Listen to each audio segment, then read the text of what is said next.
Ito na yung ferns na niripat ko. Ito yung isa, medyo malagong-malago na siya. So, another variety ka from din nung nasimday ko din na simday ko rin siya nilagay sa paso, niripat. Ito ang ganda niya na yung ipesya kasi mas madaling lumaki. Parang na siya, hanggang dito na parang nagit-isang dangkal na yung mga niya, yung haba niya at maraming branches na pwedeng kunin.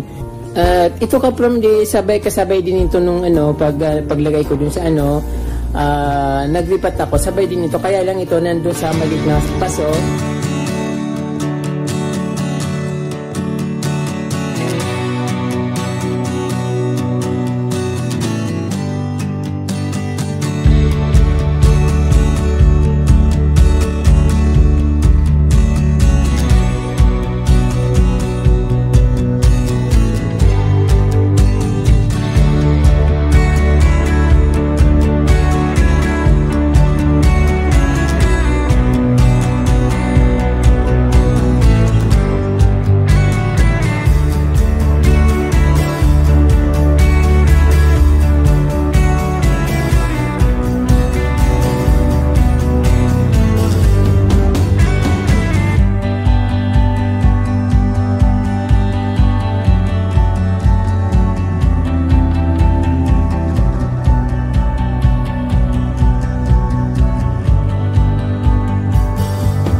Ayun mga kapromdi,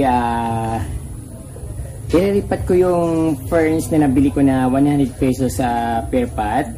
Then, syempre mas gaganda siya kapag iniligay sa mas malaking lalagyan.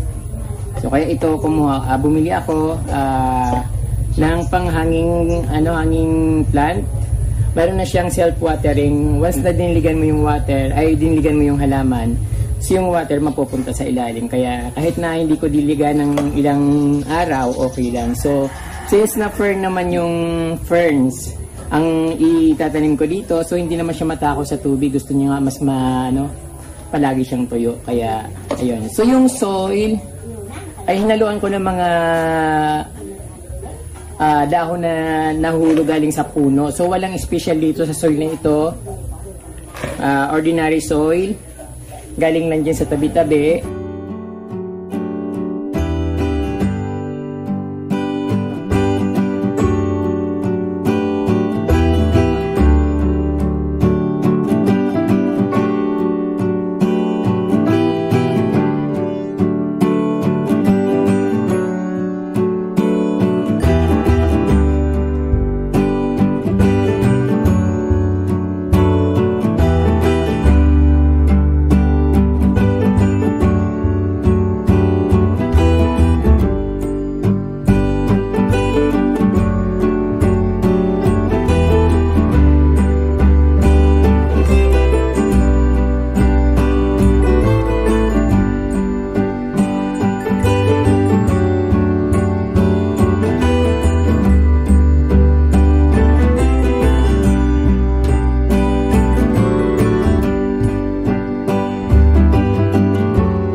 yata naka-center. So, okay naman yan.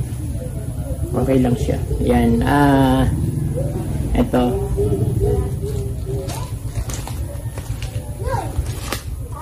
Siyempre ito, another variety ng bigonia, ay ng Acacia.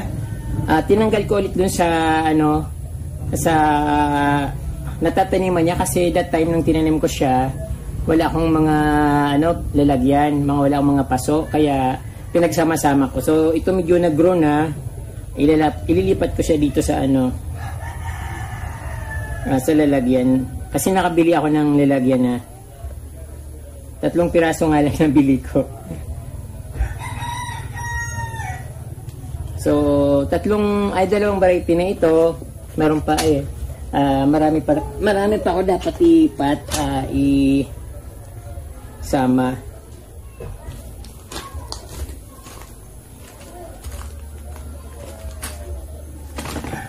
So, ito another variety ng Acacia. Hiniwalay ko ulit dun sa isa kasi dalawa sila dun sa isang puno, sa isang paso, tapos ang liit-liit pa nilagyan. Kaya ito, makakabilo na siya dito.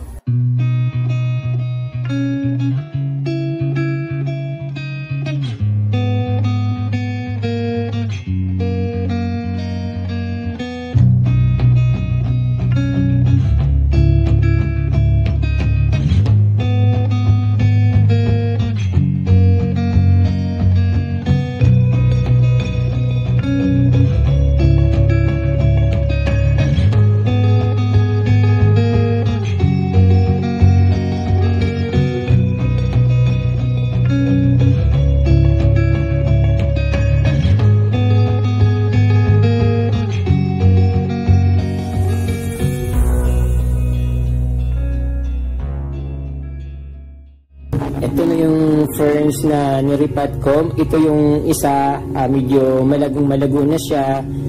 At ang ganda-ganda niya ng tingnan.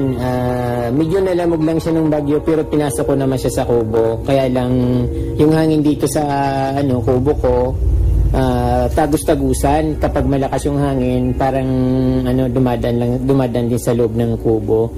Ito yung another na ferns na niripat. Medyo hindi mabagal yung paglago nila. Nasa siguro mga 80 days na ito. So another variety ka from din nung simday ko din na simday ko rin siya nilagay sa paso, niripat. Ito ang ganda niya na yung Acacia kasi mas madaling lumaki.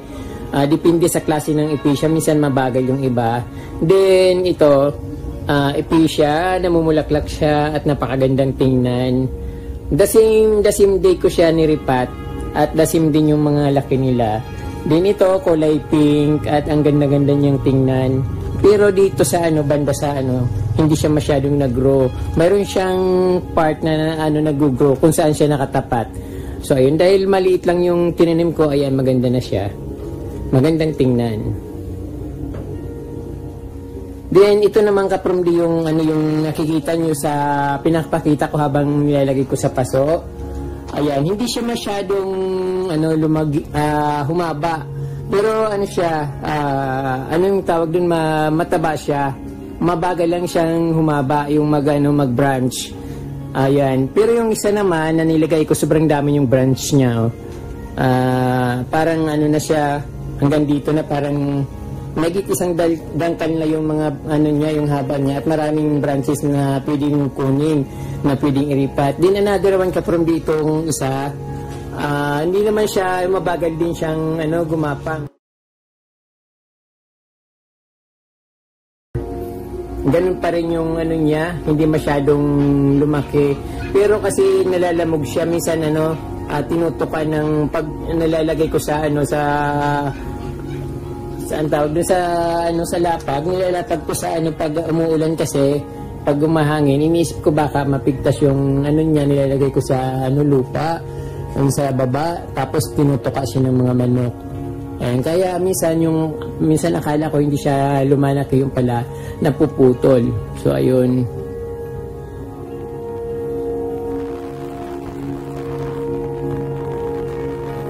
Then another ka from the kasabay ng paglipat ko yung aking red cherry dito kasi may nag-tip sa akin na dapat i-ano ko yung red cherry para dumami. Ayan, malago na siya. Hindi ko lang naipakita yung pinaka-ano niya, yung original na kung ilan dahon siya, but ang dahon niya dati ay 3 piraso. Then, kasi matagal lumabas yung dahon niya, ayan, ilang dahon na siya, 7. Yung isa lumalabas pa lang. Ayan, pag lumabas siya, ang ganda-ganda niya, kulay pula. So, hindi ko masyadong dinidiligan kasi baka, maano siya, maano yung mga ugat niya kasi hindi na masasanay sa tubig.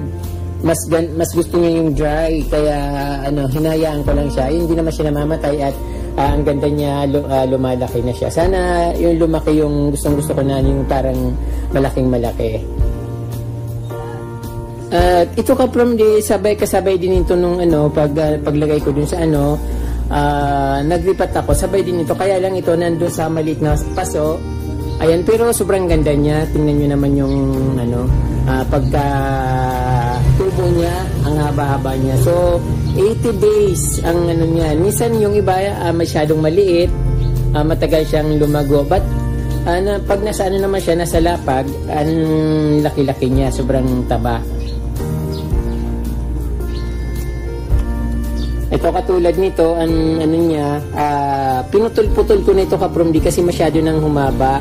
Kasi pag once na yung tangkay niya, nakalapag sa soil, nagugat din siya at yun napapabilis yung paglaki niya. Kaya ayan, pinutol ko na siya. So 80 days din yung nito, yung tagal niya dyan sa paso. Halos same day ko din naman siya niripat dyan. Ayan.